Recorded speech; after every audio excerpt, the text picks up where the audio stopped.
युवाओं का साथ, बुजुर्गों का आशीर्वाद, हमारा प्रयास गांव गांव का संपूर्ण विकास। बहुजन समाज पार्टी से अधिकृत जिला पंचायत सदस्य की प्रत्याशी वार्ड नंबर 14 बिरनो प्रथम से सम्मानित मतदाता भाइयों, आदरणीय बुजुर्गों, पूजनीय माँ बहनों, मेरे भाइयों।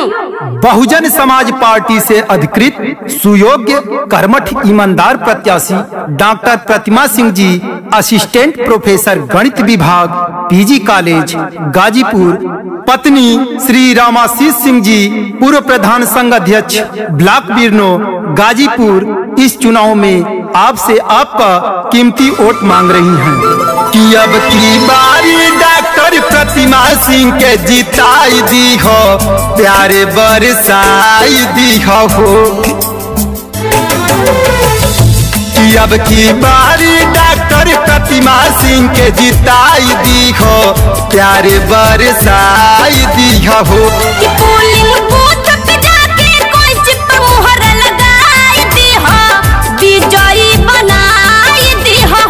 कि अब की बारी डॉक्टर प्रतिमा सिंह के जिताई दी हो, विजयी बनाई दी हो। जिनका चुनाव चिन्ह कैंची है, हाँ भाइयों बहनों ध्यान रखें, चुनाव चिन्ह कैंची, कैंची पे अपना कीमती मुहर लगा करके डॉक्टर प्रतिमा सिंह जी को भारी से भारी मतों से विजयी बनावे और अपने क्षेत्र में विकास की धारा बहावे। सुनाए भैया बहनी जन तो भुलाई हा, डॉक्टर प्रतिमा सिंह के विजयी बनाई हा, करिए जन जन के कल्याण हो।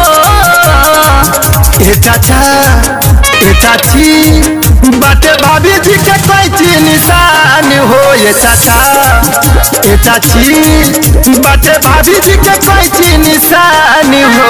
प्रतिमा भाभी जिंदाबाद जिंदाबाद जिंदाबाद, शीश भैया जिंदाबाद जिंदाबाद जिंदाबाद। हमारी मोहर कहाँ लगेगी? कैंची के निशान पे। कांसी राम अमर रहे अमर रहे अमर रहे। पान मायावती जिंदाबाद जिंदाबाद जिंदाबाद। भीम अम्बेडकर अमर रहे अमर रहे अमर रहे। जी हाँ, ध्यान रखें भाइयों बहनों, बहन मायावती जी के हर सपने को अपने दिल में लेकर गरीब मजदूरों का साथ देने वाली कर्मठ व ईमानदार प्रत्याशी डॉक्टर प्रतिमा सिंह जी का चुनाव चिन्ह कैंची है।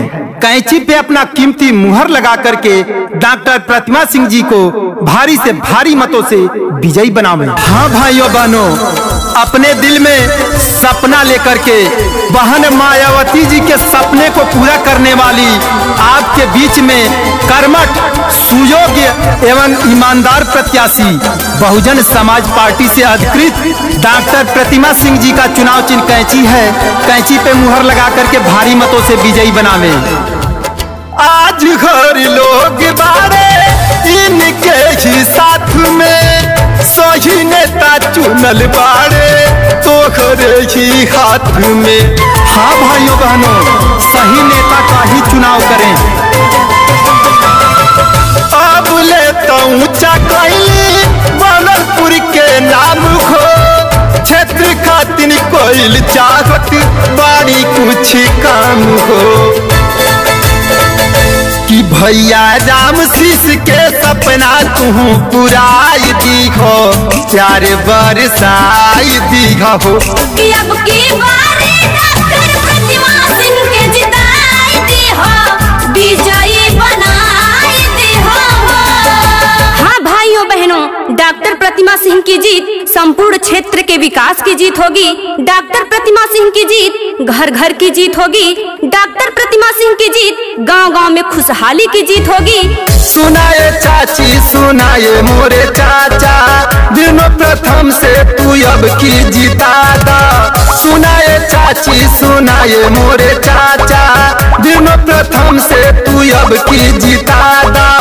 डॉक्टर प्रतिमा सिंह के जानी भूल है भैया, चुनाव चिन्ह कैंची पर मुहर लग गई है भैया। चुनाव चिन्ह कैंची पर मुहर लग गई है भैया। ए भैया सुनो करो, कैंची निशान मत भूलिए हो। बहुजन समाज पार्टी की सुयोग्य प्रत्याशी वार्ड नंबर 14 बिरनो प्रथम से जिनका चुनाव चिन्ह कैंची है, कैंची पे मुहर लगा करके भारी से भारी मतों से विजयी बनावे और क्षेत्र में विकास की धारा बहावे। डॉक्टर प्रतिमा सिंह जी, असिस्टेंट प्रोफेसर गणित विभाग, पीजी कॉलेज गाजीपुर। पत्नी बड़े भैया श्री राम आशीष सिंह जी, जिनका चुनाव चिन्ह कैंची है। कैंची पे मुहर लगा करके हमारी भाभी डॉक्टर प्रतिमा सिंह जी को भारी से भारी मतों से विजयी बनावे और क्षेत्र में विकास की धारा बहावे। अब की बारी थाक चली के बाके तना पानी में, बहिन मायावती के हथिया जाई राजधानी में। हाँ भाइयों बहनों, बहन मायावती के सपने को पूरा करने वाली हमारी भाभी जी, प्यार और दुलार तोहार इनका के चाहिए। डॉक्टर प्रतिमा सिंह जी हई कर्मठ सिपाही, की बतिया घड़ियों में गुंजा के खुटे गठियाली हो, प्यारे बरसाई दिया हो। कि अब की बारी डॉक्टर प्रतिमा सिंह के जिताई दी हो, विजयी बनाई दी हो। ए भैया, डॉक्टर प्रतिमा सिंह के कैंची निशान जन भुलैया हो। डॉक्टर प्रतिमा सिंह की जीत किसान भाइयों की जीत होगी। काम किया है काम करेंगे, जन जन का सम्मान करेंगे, एक चुने नेक चुने। आपके बीच में रहने वाली, आपका दुख दर्द समझने वाली डॉक्टर प्रतिमा सिंह जी का चुनाव चिन्ह कैंची। कैंची कैंची कैंची पर मुहर लगा करके डॉक्टर प्रतिमा सिंह जी को भारी से भारी मतों से विजयी बना।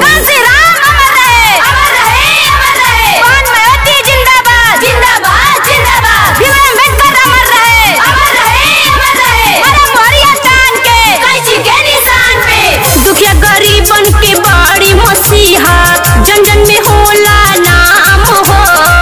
अब की बारी इनके जितादा, करी है बढ़िया काम हो। दुखिया गरीबन के बड़ी मसीहा, जन जन में होला नाम हो। अब की बारी इनके जितादा, करी है बढ़िया काम हो। भैया के जन तो भुलाई हा, सुनाए चाचा चाची प्यार बरसाई हा। गुंजा हरिओम करे ना बखान हो। ए चाचा ए चाची, बड़े भाभी जी के कैंची निशान हो। ये चाचा ए चाची, बड़े भाभी जी के कैंची निशान हो।